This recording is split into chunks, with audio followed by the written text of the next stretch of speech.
आप ना अपना एरिया को लो, तो पीओजे के ले लो, पीओजे के ले लो, मतलब पीओजे के लेके करना क्या है आपने?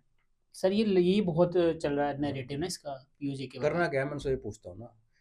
रजौरी पुंछ के सामने जो पलंदरी है, रावलाकोट है, बाग है, अंडर डेवलप्ड, हुँ, कट्टर मुसलमानों का इलाका है वो, हुँ, इस्लामिस्ट। हमारे हुँ। जहाँ जितने ये टेररिस्ट कैंप लगते थे, पीओजे के अंदर लगते थे, तो वहाँ के इसलिए बच्चों। शायद लेना चाहते हैं ताकि वो कैंप्स ना लगे वहाँ पे।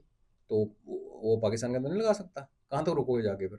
इस्लामाबाद भी लोगे भैया, तुम एरिया तो ले लोगे, साथ में जो बंदे हैं उनको क्या करोगे? अच्छा, 45 लाख पॉपुलेशन है रजौरी पुंछ वाला जो पीओजे के है, मैं गिलगित अच्छा। बल्तिस्तान की बात नहीं कर रहा, उधर हुँ, 25 लाख है। हुँ। तो आपने 70 लाख लोग और जोड़ने हैं अपने साथ, कट्टर, और उसके बदले में मिल क्या रहा है? लेकिन हर हिंदुस्तानी यही कहता है हमें चाहिए वो बेवकूफ़ है ना, पीओजे। पता ही नहीं ना पीओजे का मतलब क्या है। ओके। भाई साहब, आपको एक अंडर डेवलप्ड हुँ, एरिया जिसमें सड़कें नहीं है, हुँ। कुछ नहीं है। कुछ भी नहीं है, हुँ, आप उस इलाके को लेना चाहते हो 40 लाख कट्टर लोगों के साथ, तो फिर हुँ। क्या करोगे? फिर उनको खाना खिलाओगे? 80 करोड़ को पहले खिला रहे हो, 40 लाख और खिला लो, और उसके बाद जो जिहाद फैलाएंगे, उसका क्या करोगे? जब आप गिलगित बल्तिस्तान की तरफ देखते हो तो वहाँ एक फ़ायदा आता है कि हम गिलगित बल्तिस्तान लेते हैं तो हमारा सेंट्रल एशियन रिपब्लिक का रास्ता खुल जाता है। ऑयल एंड गैस का भंडार है पूरा सीएआर में। तो आपको क्या लगता है कि उसके लिए कुछ करेगा हमारा देश? वो जो है वो पंगा पाकिस्तान और हमारे बीच में नहीं है, वो हमारे और चाइना के चाइना, बीच में है। मतलब तो जब वो चाइना वाला इशू चल ही रहा उसको है या सेटल कर सकते हैं, चाइना के साथ अभी रिलेशन ठीक हुए हैं टेम्पररी है, मुझे पता है कि वो लड़ाई तो हम लड़ेंगे चाइना के साथ, आने वाले दशक में हम लड़ेंगे। आज की डेट में चाइना के साथ हमने फ्रेंडशिप का हाथ मिलाया हुआ है, इसलिए कि चाइना की मजबूरी है, चाइना टूट रहा है अंदर से, हुँ, और अमेरिका से भी पंगे चल रहे हैं। तो अगर वो चाइना ये कहता है कि मुझे आप ईस्टर्न लद्दाख दे दो, अक्सैचिन जो उसके पास है ऑलरेडी, हुँ, उसके बदले में आप अरुणाचल प्रदेश रख लो, हुँ। जो हमारे पास है तो ऑलरेडी। ऑलरेडी हमारे पास है। हाँ, हुँ, तो अगर मैं टेबल पे बैठा हूँ तो मैं चाइना को कहूँगा भाई ऐसा है, हुँ, तू ईस्टर्न लद्दाख रख ले, हुँ, अरुणाचल प्रदेश से क्लेम हटा ले, हुँ, और पीओजे के गिलगित बल्तिस्तान मेरे को दे दे। हुँ, उसके बदले में मैं तेरे को गढ़वाल में से रास्ता देता हूँ, गुजरात तक का हाईवे, तो जब हुँ, अपना सी पैक शी पैक छोड़, वो तो खत्म हो गया तेरा सारा, यहाँ हुँ, से तो अपना तेल खरीद ईरान से। हुँ। तो इससे क्या फ़ायदा होगा इंडिया को? चाइना फंस गया ना। तो आप चाइना को तो घुसने दे रहे हो अंदर वो गुजरात वाले रास्ते से। आप उसको रास्ता दे रहे हो घुसने, आप पूरा यूरोप के एक दूसरे को रास्ता नहीं देता। आप टर्की में एंटर करो, जाके सीधे यूके में लेकिन निकलते अभी हो। तक तो रास्ता भी नहीं दिया ना, अभी तो मतलब एक बॉर्डर लग गया हुआ बंद है तो। आपने वो करना है जो आपने 70 साल किया और कुछ फ़ायदा नहीं हुआ, जब आपने ऐसी कोई चीज़ करनी है जिसका कुछ फ़ायदा हो। तो आपको नहीं लगता फिर जब हम रास्ता देंगे तो फिर वो बाद में भी पंगे कर सकता है क्या चाइना? करेगा कुछ ना कुछ करेगा उस जब रास्ते उसको से? लगे। हाँ। क्यों, तो हम लोग चूड़ियाँ लेके घर बैठे जाएंगे? हमने रास्ता दिया तो वाघा बॉर्डर भी तो खोला हुआ है ना पाकिस्तान के लिए, तो फिर ऐसे थोड़ी होता है। अच्छा। देखो, आर्ट क्या है कि आपने लड़ाई को अवॉइड कैसे करना है। हम्म। चाइना के साथ हमारा लड़ाई पक्की है, क्योंकि हमारा कितने सालों में हो जाएगी सर? मैक्स सात टू आठ मैक्स। 10 साल मैक्स। उससे पहले पाकिस्तान के साथ हो जाएगी? पाकिस्तान से लड़ाई तो पाकिस्तान को हमने मारना है, पीटना मतलब है। कब पीटना है वो उसको? कुछ नहीं, नंबर नहीं कह सकता मैं, वो तो कल भी हो सकती है, कुछ भी कहना मुश्किल है। आर्ट ये है कि आपको अपने देश के भले के लिए, लड़ाई का मतलब होता है 10 साल आपकी जीडीपी पीछे चलेगी, इकॉनमी टूट गई 10 साल से, हम्म। और चाइना जैसे दुश्मन से लड़ोगे तो वो भी ठोकेगा। जैसे हमने पाकिस्तान को मारा ना मिसाइल्स के साथ, ये हम्म। चाइना का मॉडल था हमारे खिलाफ। चाइना ने फौज नहीं भेजनी यहाँ पे, चाइना हम्म। हमेशा हमारे ऊपर रॉकेट फोर्स के साथ अटैक करेगा। हाँ यही वाली। आप सोचो कि आपका दुश्मन की मजबूरी क्या है, उसको कहाँ फंसा सकते हो। चाइना की सबसे बड़ी मजबूरी है एनर्जी की, हम्म। उसके पास तेल नहीं है, हम्म। बिल्कुल नहीं है। हमारे हम्म। पास है, अंडमान में हमने खोला ही नहीं अभी, हम्म। चाइना के पास नहीं है। हम्म। 3 रास्ते हैं जहाँ से उसको तेल आता है। एक रशिया से पाइपलाइन आती है, 2 पाइपलाइन है, एक चल पड़ी, दूसरी भी चल रही है, जिसको शायद बंद कर दे रशिया को। रशिया और चाइना, अमेरिका के बीच में कुछ अंडरस्टैंडिंग हुई है चाइना को लेके। हम्म। वो एक सोर्स है एनर्जी का। हम्म। बाकी जो उसकी मेन एनर्जी का सोर्स था वो है ईरान हम्म। और वेस्ट एशिया, वेनेजुएला। वेनेजुएला हो गया बंद, हम्म। अमेरिका ने उसको वहाँ से उखाड़ दिया। हम्म। अब बचा ईरान, हम्म। जिसके ऊपर पंगा पड़ने वाला है। हम्म। तेल लेके आपने तेल चाइना तक पहुंचाना कैसे है? तो एक रास्ता समुद्र का है जो हमारे अंडमान से होके मलक्का स्ट्रेट से होके जाता है। हम्म। वो बहुत लंबा है और हम्म। उसको किसी टाइम भी रोका जा सकता है। हम तो नहीं रोकेंगे, बट अमेरिकन उसको रोक सकते हैं। रोक सकते हैं हम्म। बेड़ा लगा के। हम्म। इसलिए उसने सी पैक बनाया कि मैं पाकिस्तान चाइना से ईरान से निकले, हम्म। निकलते ही पाकिस्तान में घुस गए, और फिर आप ऊपर ऊपर से चलते चलते चलते वहाँ चले गए। हम्म। सी पैक जो है वो बंद हो गया, बलोचों ने भी और 3TP ने बंद कर दिया। फिर हम्म। उसने बनाया CMEC, China Myanmar economic corridor, अच्छा। उसको बंद करा दिया अमेरिका ने बांग्लादेश में घुस के। हम्म। वो भी बंद है। हम्म, आज वो छटपटा रहा है, और अमेरिका का जो भी एक्शन हो रहा है, हम्म, वो जो मैंने आपको सवाल पूछा था कि अमेरिका का फ़ायदा क्या है ईरान को ठोकने का, हम्म, ईरान इजराइल के फ़ायदे को छोड़ के, हम्म, वो चाइना की एनर्जी सप्लाई को बंद करना चाहता है। अच्छा, वो देश जो कि मैन्युफैक्चरिंग हब हो दुनिया का, उसकी जब एनर्जी ना उस तक पहुंचे, तो फ्यूल ही क्या? नहीं पहुंचे, तो डूब गया ना। हम्म, ऐसे हालत में अगर आप चाइना को कहते हो कि तू यहाँ से रास्ता ले, हम्म, गुजरात कोस्ट से तू दे, हम्म, वहाँ से ट्रक भर और ले जा, हर ट्रक हमें जो है पास करने के $100 देगा, सड़क तू खुद बना, हम्म, बना हमारी ज़मीन पे, हम्म, इन्वेस्ट तू कर। हम्म, वो जो डिपेंडेंस हम उसके अपने ऊपर क्रिएट करेंगे हमारे ऊपर डिपेंड हो जाएगा वो। नेचुरली, फिर हम्म, वो हमसे पंगा लेने के पहले 4 बार सोचेगा। हम्म, बाकी किसी देश को रास्ता देने से कोई देश अंदर नहीं घुस सकता। पूरे यूरोप में मैं कह रहा हूँ, टर्की से घुसो तो सीधा यूके तक आप ट्रेवल कर सकते हो नॉन स्टॉप। हम्म, देशों के बॉर्डर्स ऐसे ही होते हैं। हम्म, आप अपने बॉर्डर को डिफेंड करना जानते हो, हम्म, आज अगर अपना गेट बनाया है तो कल आप वहाँ पे गेट बंद कर सकते हो। हम्म, और अगर चाइना को आना है तो वो ज़रूरी नहीं हाईवे से ही आएगा। हम्म, तो क्योंकि चाइना के बॉर्डर पे ऑलरेडी सड़कें पहुंची हुई हैं। हम्म, हमारे बॉर्डर थे जहाँ हमारे बॉर्डर पे सड़कें नहीं थी, वो हम्म, पिछले 10 साल में बनी और हम्म, अभी बन रही है। हम्म, चाइना तो ऑलरेडी हाईवेज बना के बैठा हुआ है बॉर्डर के साथ। हम्म, तो ऐसा नहीं है कि हम एक कॉरिडोर खोलेंगे हम्म, तो पीछे से वो नई सड़क बनाता हुआ आएगा, उसकी सड़क ऑलरेडी वहाँ पे है। कल को हम्म, अगर उसको वहाँ से घुसना हो घुसेगा, हम्म, हमें लड़के ही रोकना पड़ेगा उसको। हम्म, तो 15 मीटर का 20 मीटर की सड़क दे के हम्म, हम कोई अपने लिए इतनी वल्नरेबिलिटी नहीं क्रिएट कर रहे। और ओके, अगर आप उसमें स्टार्टिंग में कोई बड़ा सा ब्रिज या कुछ बना लेते जिसको आप जब मन करे उड़ा सकते हो, हम्म, वो मिलिट्री के पास 1000 तरीके होते हैं।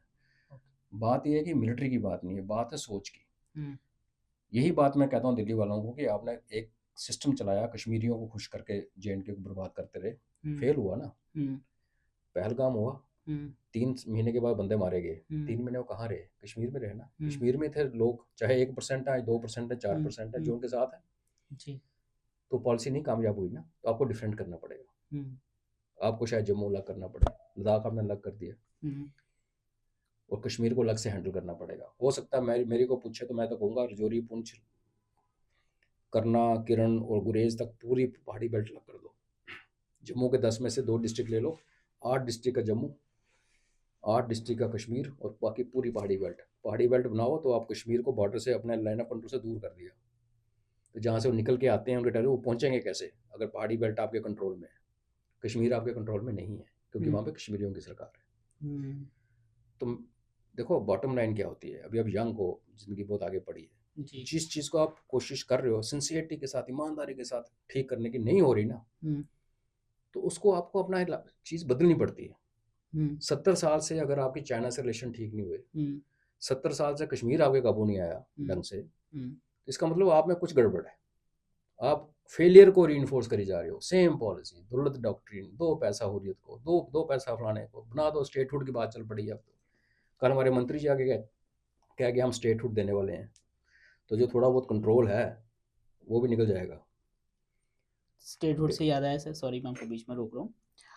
370 के बाद या इवन 370 से पहले कश्मीर हमेशा जम्मू को डोमिनेट करता रहा, और आपको क्या लगा जब 370 हटा, क्या ये जो डोमिनेट हो रहा था उसमें फ़र्क आया? और नहीं, क्या फ़ायदा हुआ, मतलब जम्मू में आपको क्या चेंज नज़र आया?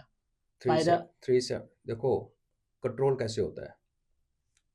370 हटा तो सरकार हट गई, हाँ, गवर्नमेंट तो थी नहीं, LG की सरकार थी। जी, सरकार भारत में चलाता कौन है? ब्यूरोक्रेट्स।